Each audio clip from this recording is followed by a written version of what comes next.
Eu quero cumprimentar-vos. Estou nos dias em que me sinto melhor, porque finalmente, depois de uma gripe, fico com voz de homem. Mas peço-vos desculpa pelo meu atraso e pelos solavancos do meu raciocínio, porque, como veem pela imagem em anexo, eu estou com uma gripe terrível, com febre, enfim, o pacote todo que possam imaginar. E, portanto, não estarei nas melhores condições para aqui estar, mas não queria deixar de respeitar e honrar o compromisso que eu assumi com a Ordem dos Advogados. Cumprimento as pessoas com quem eu tenho muito gosto de estar nesta mesa, em particular a doutora Flor Bela, que eu aprendi a respeitar muito. E devo dizer que fico muito embaraçado nestas circunstâncias, porque quando eu me sinto perante uma Assembleia que não seja nem de psicólogos nem de professores, não deixo de recordar uma colaboradora minha, da região autónoma da Madeira, que um dia andava a passear em Câmara de Lobos e vieram ter com ela os meninos das caixinhas. São crianças muito hábeis, muito argutas, e a primeira coisa que fizeram foi perguntar-lhe o que é que ela estava a fazer no continente, e ela respondeu que estava a estudar. E eles, tentando perceber se ela iria ser médica, perguntaram-lhe: isso mesmo, estás a estudar para ser doutora? E ela disse: não é bem isso. E eles voltaram ao ataque e disseram: mas então vais ser advogada? E ela disse: não. Eu estou a estudar para ajudar meninos como tu a serem mais felizes. Ao que essas crianças de Câmara de Lobos fizeram um rasgo no olhar e disseram: já sei, és catequista. Eu às vezes nestes ambientes tenho medo de me sentir assim, mas tudo aquilo que possa não ser adequado que eu diga hoje, por favor, não se esqueçam que 40 graus altera a sensatez de uma pessoa e, portanto, será sobretudo por isso que eu farei.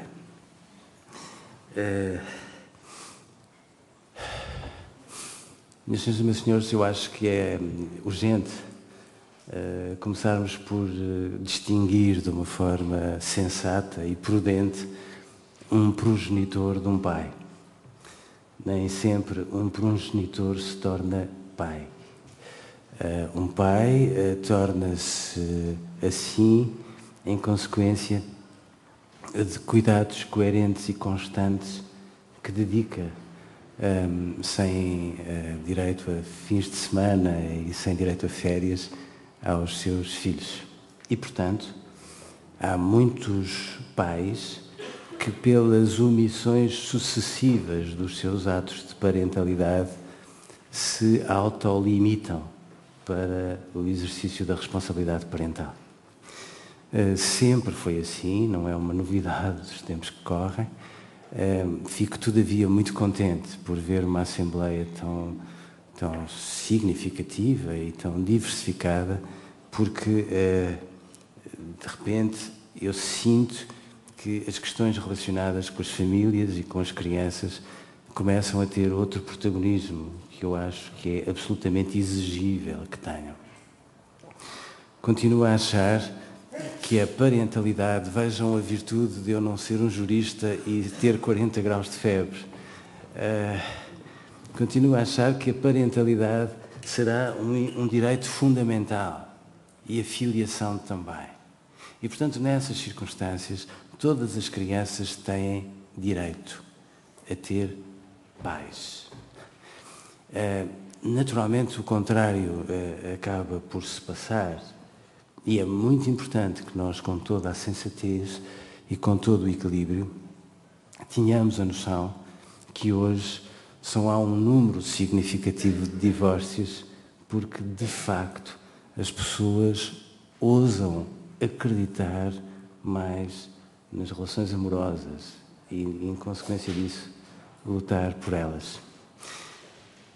Estas situações trazem aos tribunais muitas vezes uma grande turbulência. E agora é a altura em que eu vou ser, porventura, um pouco provocatório. Porque a mim preocupa-me que desde 2005 os números que nessas circunstâncias foram recolhidos com mais pormenor tenham dado nas questões da responsabilidade parental em função de quebra de laços familiares entre dois pais, têm confiado, regra geral, as crianças à guarda das mães. É quase arriscado eu fazer uma afirmação como aquela que eu vou fazer numa assembleia maioritariamente feminina, mas eu acho isto absolutamente inacreditável.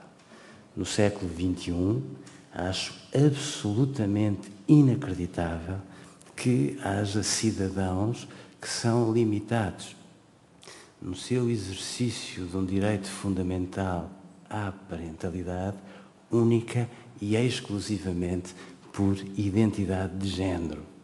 E acho uma vergonha que todas as associações que com toda a legitimidade têm defendido ao longo do tempo o direito das mulheres, perante uma situação tão desequilibrada de privilégio como esta, fiquem de uma forma incompreensível a assobiar para o ar. Continuo a achar que os pais, independentemente de tudo aquilo que os separa, têm a obrigação de exercer a respectiva responsabilidade parental. E, acreditem, tenho alguns quilómetros de tribunal.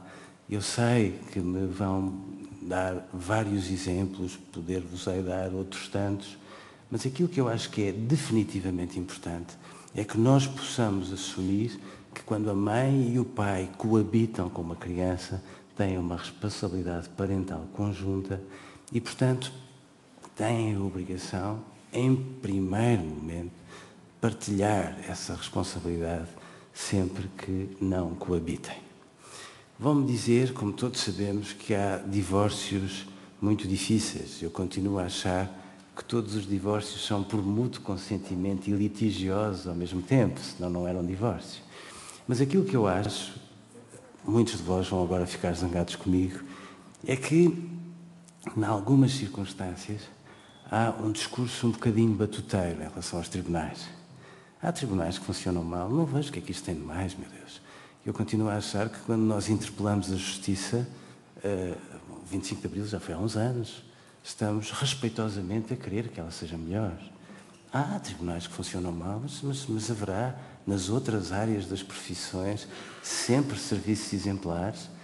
Mas aquilo que eu acho muitas vezes é que na gestão destes processos de responsabilidade parental, com todo o respeito por vós, não fiquem zangados comigo, e não são os 40 graus de febre agora a falar, sou eu, com todo o respeito por vós, eu acho que muitas vezes os advogados deviam ser muito mais mediadores familiares neste processo do que são. E às vezes colocam-se no contexto destes processos, assumindo as dores do seu constituinte e levando processos a esticarem-se de uma forma absolutamente incompreensível e insensata.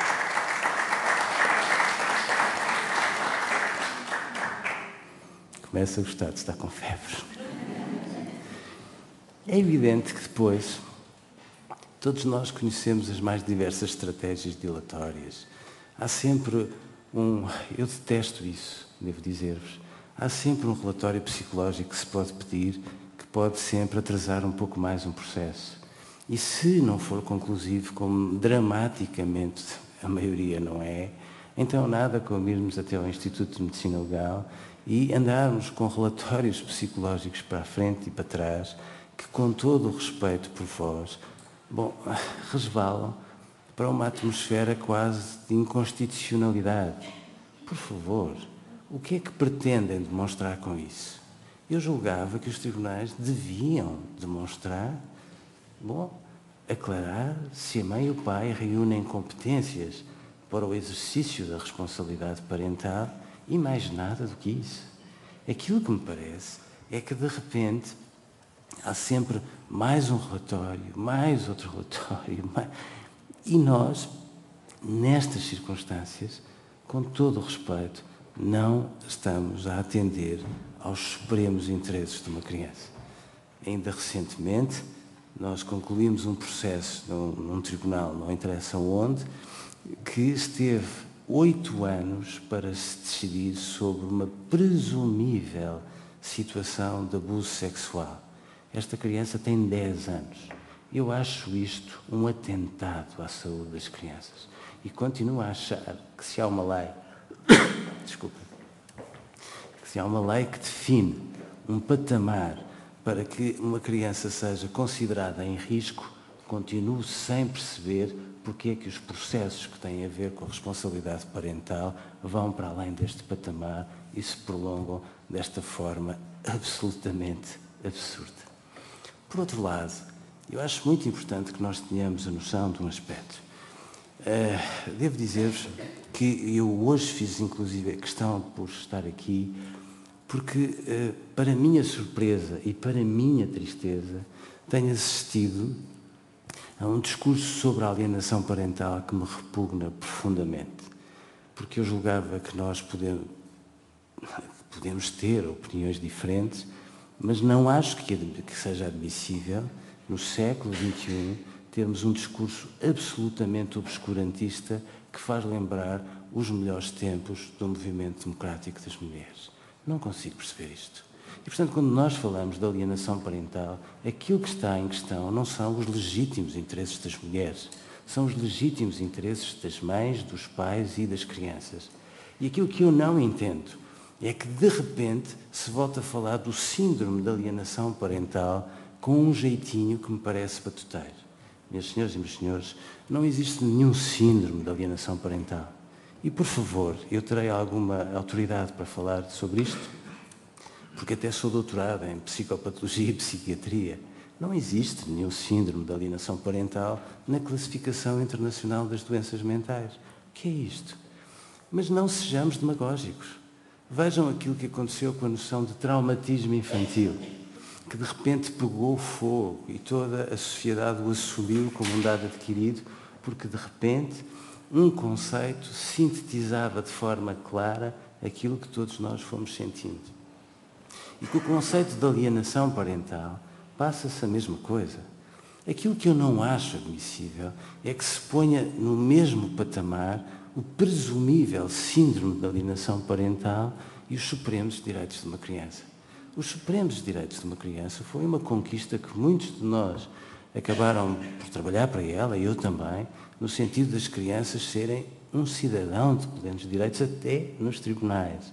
O que não é razoável é que nós, de repente, coloquemos a questão desta forma.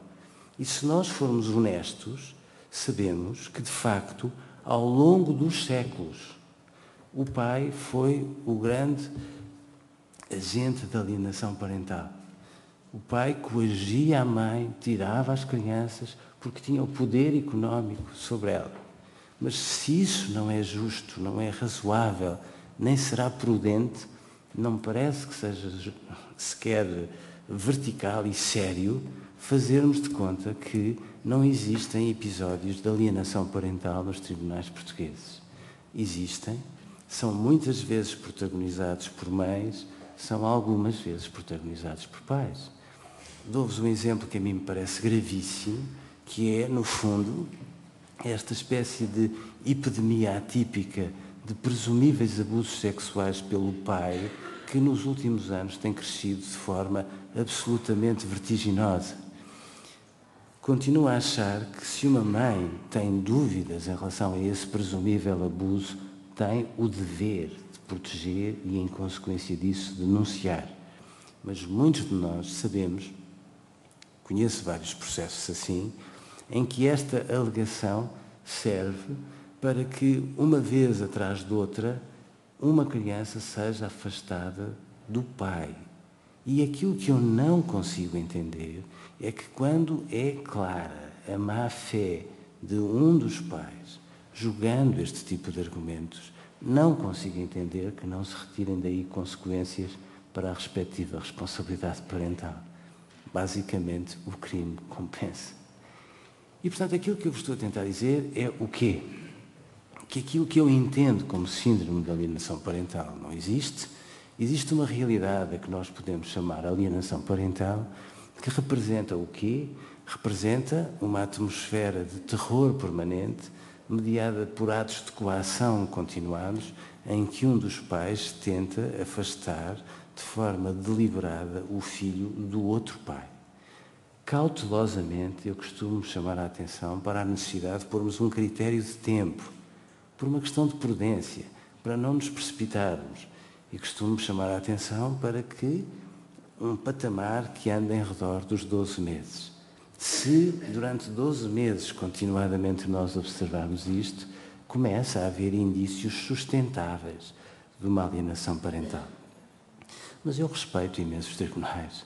E às vezes eu fico muito preocupado com alguns juristas que por tudo e por nada alegam alienação parental, mesmo quando ela não é sustentável, e muitas pessoas que, com a desculpa do síndrome não existir, dão a entender que, de facto, isso é uma realidade quase ficcional no panorama judicial português.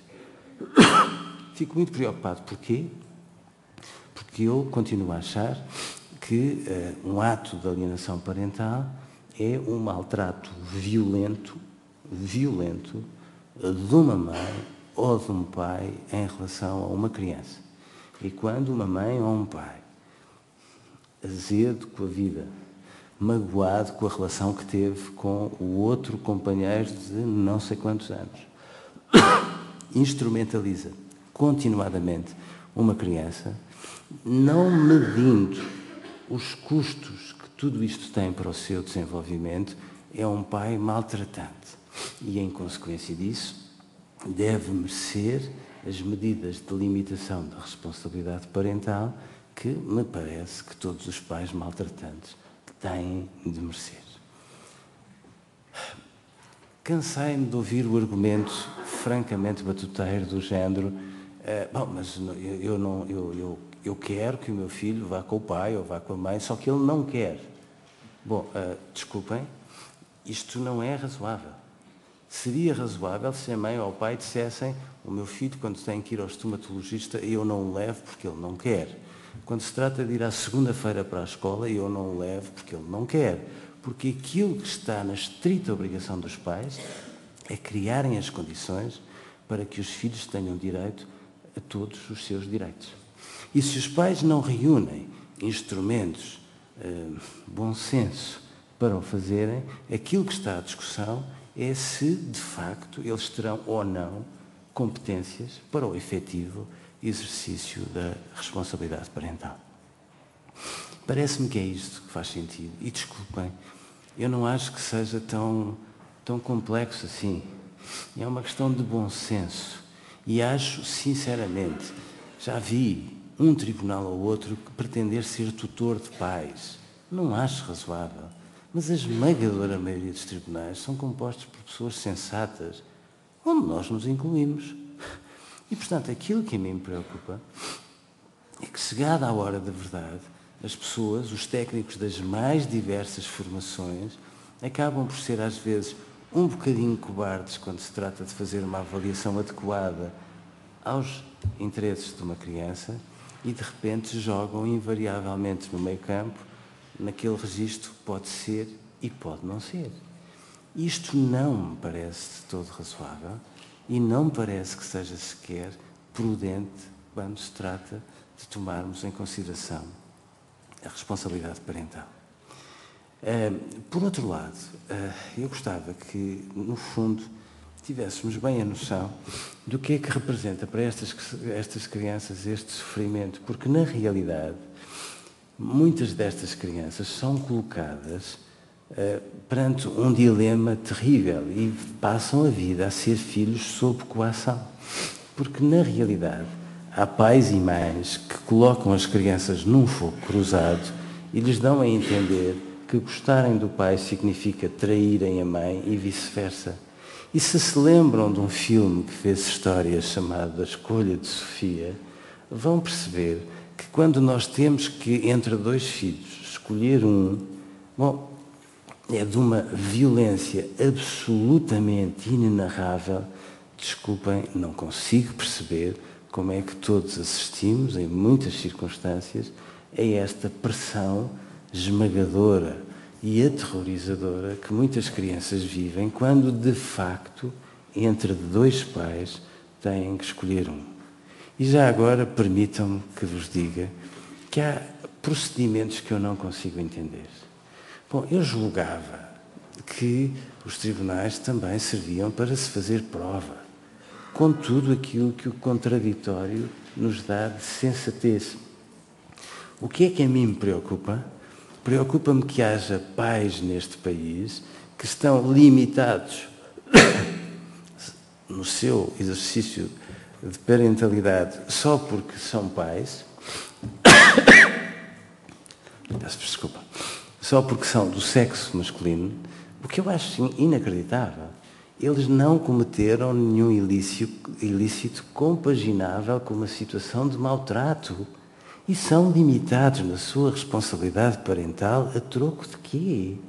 E o que eu acho humilhante e absurdo é que se eles vão ao jardim zoológico tenham que documentar com fotografias e tudo o que se possa imaginar que reúnem requisitos para serem bons pais e às vezes têm que estar com um técnico que não conhecem de lado nenhum, que é um corpo estranho àquela relação, que está ali a observar as competências parentais quando, com todo o respeito por esses técnicos, muitos deles nunca sequer desempenharam atividade parental, quanto mais acabarão por ter, enfim, competências para observar. E eu acho que, de repente, andamos todos numa atmosfera que eu não acho que seja razoável. Não acho, por favor. Nós estamos a lutar todos pelos mesmos direitos. Eu quero muito que as crianças tenham uma mãe e um pai, por uma razão simples. Porque uma mãe e um pai estão para o desenvolvimento como contraditório para o exercício da justiça. As mães não se zangam da mesma forma que os pais, não dão um colo da mesma forma que os pais, não fazem... Bom, as mães são sempre as chatas oficiais de serviço. Eu acho que a humanidade é muito bonita, porque se a humanidade cresceu, acho sinceramente que só cresceu por causa da mãe. Acho absolutamente comovente isso, porque de facto os seres humanos ao longo dos séculos passaram por tantos maus tratos que se não tem sido a mãe, meu Deus, o que teria sido a humanidade? Mas por favor, aquilo que é muito saudável numa criança é fazer aquilo que todas as crianças fazem nas vossas casas. O pai está no computador e as crianças vão muito devagarinho, pé ante pé, dizer ao pai que querem comer uma bolacha. Habitualmente, as crianças, em vez de dizerem isso de forma clara, falam para dentro. Como o pai não ouviu, não disse que não. E as crianças fazem como os fiscais das finanças. Presumem que ele disse que sim. Eu acho ótimo que se tenha uma mãe e um pai. Acho ótimo que, independentemente deles não coabitarem, queiram exercer a responsabilidade parental. E acho dramático que, em algumas circunstâncias, isso não seja possível. Em algumas, não é. Não é. Mas, se calhar, com a ajuda de muitos de vós, no contexto de muitos destes processos, e com a ajuda de muitos tribunais que podem ter uma atitude mais prudente e mais acolhedora a este direito fundamental, isto será possível. E, portanto, aquilo que eu vos queria dizer era, no essencial, isto. Acho muito importante que nós possamos compreender que um tribunal de família e de crianças é, no meu entendimento, que não sou jurista e tenho 40 graus de febre, uma realidade que vai crescer cada vez mais. E, a meu ver, bem. Porque eu acho, sinceramente, que os pais hoje são, de longe, os melhores pais que a humanidade já produziu. Querem empenhar-se mais no exercício da responsabilidade parental e não vale a pena nós dizermos que há um pai ou outro que nunca exerceu a responsabilidade parental, porque é verdade. Mas também é verdade que muitos divórcios tornam muitas mães e muitos pais melhores pais. Porquê? Porque pais mal amados, por melhores pessoas que sejam, são necessariamente piores pais. E por outro lado,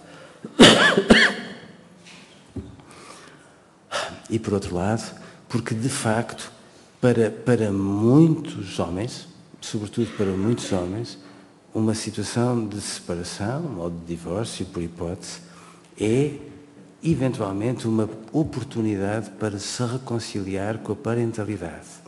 E nada disto me parece que seja chocante.